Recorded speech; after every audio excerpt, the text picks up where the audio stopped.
जय श्री कृष्णा, राधे राधे।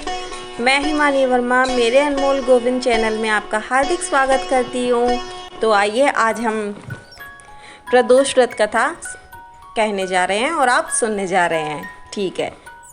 रवि त्रयोदशी प्रदोष। दोहा। आयु वृद्धि आरोग्यता या चाहो संतान, शिव पूजन विधिवत करो दुख हरे भगवान। एक समय सर्व प्राणियों के हितार्थ परम पावन भागीरथी के तट पर ऋषि समाज द्वारा विशाल गोष्ठी का आयोजन किया गया। विज्ञ महर्षियों की एकत्रित सभा में व्यास जी के परम शिष्य पुराण वेत्ता सूत जी महाराज हरि कीर्तन करते हुए पधारे। सूत जी को देखते ही शनकादि 88,000 ऋषि मुनियों ने खड़े होकर दंडवत प्रणाम किया। महाज्ञानी सूत जी ने भक्ति भाव से ऋषियों को हृदय से लगाया तथा आशीर्वाद दिया। विद्वान ऋषिगण और सब शिष्य आसनों पर विराजमान हो गए। मुनिगण विनीत भाव से पूछने लगे, हे परम दयालु, कलिकाल में शंकर की भक्ति किस आराधना द्वारा उपलब्ध होगी? हम लोगों को बताने की कृपा कीजिए, क्योंकि कलियुग के सर्व प्राणी पाप कर्म में रत रहकर वेद शास्त्रों से विमुख रहेंगे। दीनजन अनेकों संकटों से ग्रस्त रहेंगे। हे मुनिश्रेष्ठ, कलिकाल में सत्कर्म की ओर किसी की रुचि न होगी। सब पुण्य क्षीण हो जाएंगे तो मनुष्य की बुद्धि असत कर्मों की ओर खुद ब खुद प्रेरित होगी, जिससे दुर्विचारी पुरुष वंश सहित समाप्त हो जाएंगे। इस अखिल भूमंडल पर जो मनुष्य ज्ञानी होकर ज्ञान की शिक्षा नहीं देता, उस पर परमपिता परमेश्वर कभी प्रसन्न नहीं होते हैं। हे महामुने, ऐसा कौन सा उत्तम व्रत है जिससे मनवांछित फल की प्राप्ति होती हो? कृपा कर बतलाइए। ऐसा सुनकर दयालु हृदय सूत जी कहने लगे, हे श्रेष्ठ मुनियों तथा शौनक जी, आप धन्यवाद के पात्र हैं। आपके विचार सराहनीय एवं प्रशंसनीय हैं। आप वैष्णव अग्रण्य हैं, क्योंकि आपके हृदय में सदा परहित की भावना रहती है। इसलिए हे शनकादि ऋषियों, सुनो, मैं उस व्रत को तुमसे कहता हूँ जिससे करने से सब पाप नष्ट हो जाते हैं। धन वृद्धि कारक, दुख विनाशक, सुख प्राप्त करने वाला, संतान देने वाला, मनवांछित फल प्राप्ति कराने वाला यह व्रत तुमको सुनाता हूँ, जो किसी समय भगवान शंकर ने सती जी को सुनाया था और उनसे प्राप्त ये परम श्रेष्ठ उपदेश मेरे पूज्य पाल गुरु जी ने मुझे सुनाया था, जिसे आपको समय पाकर शुभ बेला में मैं सुनाता हूँ। बोलो उमापति शंकर महादेव की जय।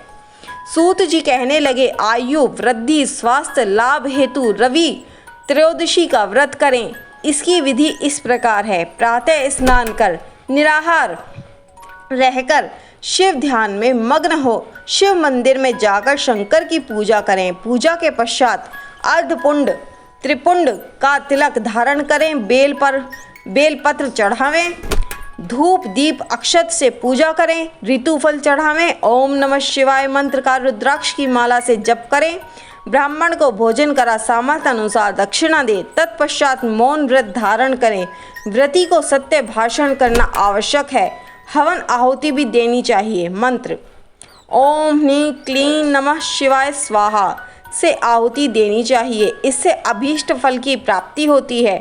व्रती पृथ्वी शयन करे, एक बार भोजन करे, इससे सर्व कार्य सिद्ध होते हैं। श्रावण मास में तो इसका विशेष महत्व है।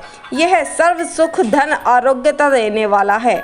यह व्रत इस सब मनोरथों को पूर्ण करता है। हे ऋषिवरों, यह प्रदोष व्रत जो मैंने आपको बताया, किसी समय शंकर जी ने सती जी को और वेद व्यास मुनि ने मुझको सुनाया था। शनकादि ऋषि बोले, हे पूज्यवर महामते, आपको यह व्रत परम गोपनीय मंगलप्रद कष्ट निवारक बतलाया है। कृपया यह बताने का कष्ट करें कि यह व्रत किसने किया और उसे क्या फल प्राप्त हुआ। श्री सूत जी बोले, हे विचारवान ज्ञानियों, आप शिव के परम भक्त हैं। आपकी भक्ति देखकर मैं व्रती पुरुषों की कथा कहता हूँ।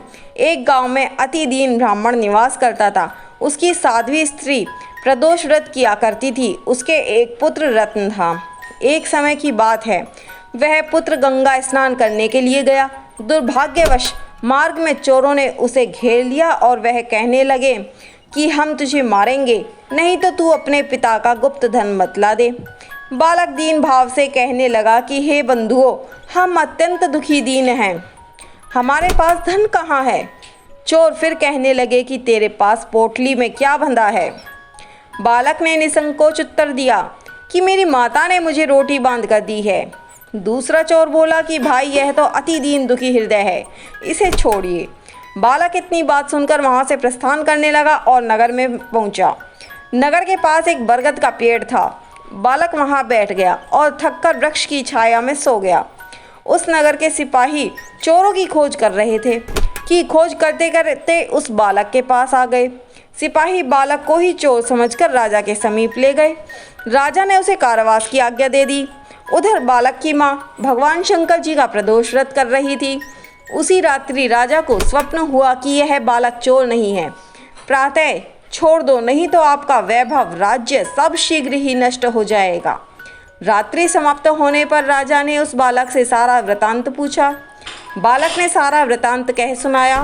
वृतांत सुन राजा ने सिपाही भेज बालक के माता पिता को बुला लिया। राजा ने उन्हें जब भयभीत देखा तो कहा, तुम भय मत करो, तुम्हारा बालक निर्दोष है। हम तुम्हारी दरिद्रता देखकर 5 गांव दान में देते हैं। शिव की दया से ब्राह्मण के आनंद होने लगे। इस प्रकार जो कोई इस व्रत को करता है उसे आनंद प्राप्त होता है। शनकादि ऋषि बोले कि हे दयालु, आप कृपा करके सोम त्रयोदशी प्रदोष का व्रत सुनाइए। यह व्रत मैं अपनी अगली वीडियो में ज़रूर अपलोड करूँगी। कृपया इसी वीडियो के साथ आज का मैं ये वीडियो समाप्त करती हूँ और ये आज मेरा पहला वीडियो